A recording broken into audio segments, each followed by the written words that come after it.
भाई सावन की रिमझिम फुहारे हो और उसमें घेवर का जिक्र ना हो, ये तो हो ही नहीं सकता। लेकिन ज़रूरी है बर्फ़, और वो तो है ही नहीं क्योंकि फ्रिज बिगड़ा हुआ है, कब से बर्फ़ जम ही नहीं रही है। उतने में हमारी दही वाली हमेशा रोज़ आती और कहती है, प्लीज़ आप मक्खन रख लीजिए ना, मक्खन रख लीजिए ना। क्योंकि हमारे गाँव में जो होता है मक्खन, जिसे लोनी कहा जाता है, वही मिलता है, डायरेक्ट घी नहीं मिलता, जिसे हमें पकाना पड़ता है। तो मैं इलायची और शक्कर डाल के पका लेती हूँ। मना तो किया उसे, पर उसने सुना नहीं। फिर मैंने सोचा, अरे जब भगवान खुद ही चाहते हैं कि जब हमें बर्फ़ और घी को अच्छे से घिस कर मक्खन ही बनाना है, तो मक्खन तो खुद आ गया है मेरे पास। तो चलो एक काम तो हो गया। अब बर्फ़ है नहीं तो फिर किससे मैश करें, तो मैंने थोड़ा ठंडा सा पानी था उससे ही अच्छे से मैश कर लिया। उसके बाद उसमें ठंडा ठंडा मैंने डाला दूध और डाल दिया, थोड़ा सा छान लिया मैंने मैदा और थोड़ा ही बेसन, और बस लग गई इसे अच्छे से मिलाने के लिए मैं। और ज़्यादा मेहनत करनी नहीं पड़ी मुझे क्योंकि वो पहले से ही मक्खन बना हुआ था। तो बस हल्का ठंडे पानी से उसे मैंने मिक्स कर लिया और मैदा वगैरह डालकर अंदाज से ही सब चीज़ लिया मैंने। तो मिक्स कर लिया क्योंकि मुझे लगा था इस प्रोसीजर से बनता है या नहीं, या घी ही चाहिए, मुझे कुछ आइडिया नहीं था, पर दिल कर रहा था कि ट्राई करें। तो मैंने इसे कर लिया, अच्छे से मैंने मैश कर लिया। ये देखिए बर्फ़ तो जमता ही नहीं, तो इसका जो पानी वगैरह था बस मैं वही डाल कर इसे गूँथ रही थी। और बाद में फिर मैंने इन सबको ठंडे दूध के साथ में डाल दिया मिक्सर के पॉट में।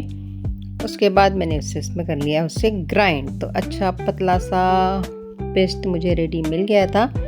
पानी तो हमें लगभग ज़्यादा ही डालना होता है, तो उसे अच्छे से पतला करने के लिए मैंने तैयारी कर ही ली। उसे पीस लिया और मैंने पतला कर लिया।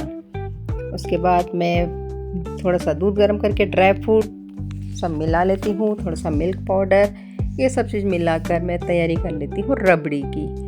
क्योंकि इतना दूध तो है नहीं कि अच्छे से पकाए, तो ये मिल्क पाउडर बेस्ट सॉल्यूशन होता है। और ड्राई फ्रूट भी अच्छे से पीस लिए तो फिर वो भी गाढ़ा हो जाता है थोड़ा सा नारियल डालकर। तो रबड़ी की तैयारी तो हमारी हो गई। अब मैंने इसे भर लिया, सॉस की एक बॉटल थी मेरे पास खाली उसमें। उसके बाद मैंने डालना शुरू कर दिया और एक साइड में पक रहा था मेरा घी, वही जो मक्खन से हम घी निकालते हैं। तो बस साइड में मैं तेल के साथ में शुरू हो गई। और भाई मुझे बढ़िया लगा, एक्सपीरियंस तो अच्छा निकला क्योंकि फ़र्स्ट टाइम में ही ये अच्छे से बन गया। मैं उतना मोटा नहीं बना पा रही थी, मुझे आइडिया नहीं था कि 20-25 बार डाला जाता है। मैं सिर्फ 4-5 बार ही उसे डाल रही थी और पतली सी लेयर बनकर आई, लेकिन काफ़ी अच्छी खस्ती कुरकुरी जालीदार बनकर आई।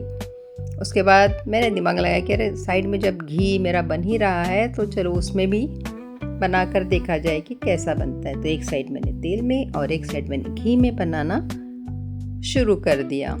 तो बिगड़ तो कहीं नहीं रहा था, दोनों साइड मेरे अच्छे से बन रहे थे। तो इस तरह जालीदार घेवर मेरे बनकर अच्छे से रेडी हो रहे थे। घी ने थोड़ा टाइम लिया क्योंकि वो अच्छे से कड़क गरम नहीं था, वो अभी घी बनने की प्रोसीजर में ही था और मैंने उसमें डाल दिया था। तो थोड़ा सा घी वाले ने मेरा टाइम लिया और बाकी काफ़ी अच्छा मैंने इसे बनाकर रेडी कर लिया। एक्सपेरिमेंट भी शुरू थे, कहीं बीच बीच में ही डाल रही थी और कहीं डबल से मैं लेयर ऊपर भी डाल रही थी।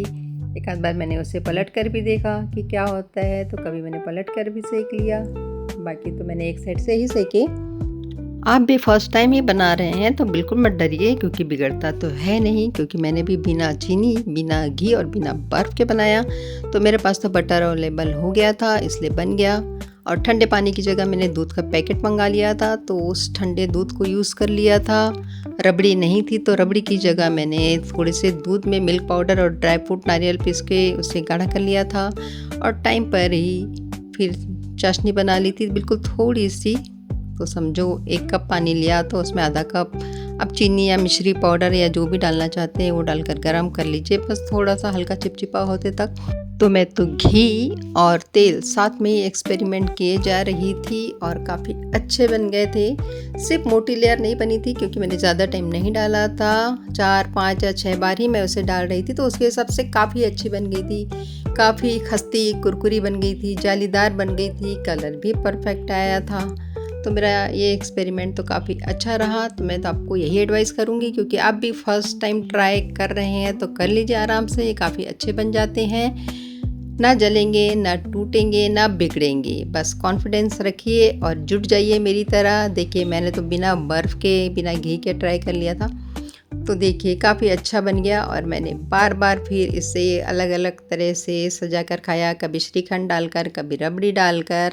चाशनी और रबड़ी तो बनाकर मैंने रख ही ली, तो 2-4 दिन चल गई मेरी। तो डेली स्नैक्स टाइम में हम इसे आराम से खा रहे थे और जिनको भी मैंने टेस्ट कराया, कोई मेहमान आए तो सबको काफ़ी पसंद आया कि बिल्कुल होटल जैसी टेस्ट है, हलवाई जैसी टेस्ट है। तो चलिए एक्सपेरिमेंट तो काम कर गया। और जो घेवर बनाने से मैं अब तक डर रही थी, खाने का मन तो काफ़ी था, लेकिन डर बहुत था कि बनेगा या नहीं, ये तो स्पेशल होटलों में ही बनता है। तो मैंने तो डर को भगाया और अच्छा बना लिया। तो आप भी ज़रूर ट्राई करिए, बिल्कुल डरिए मत, अच्छा बन ही जाता है।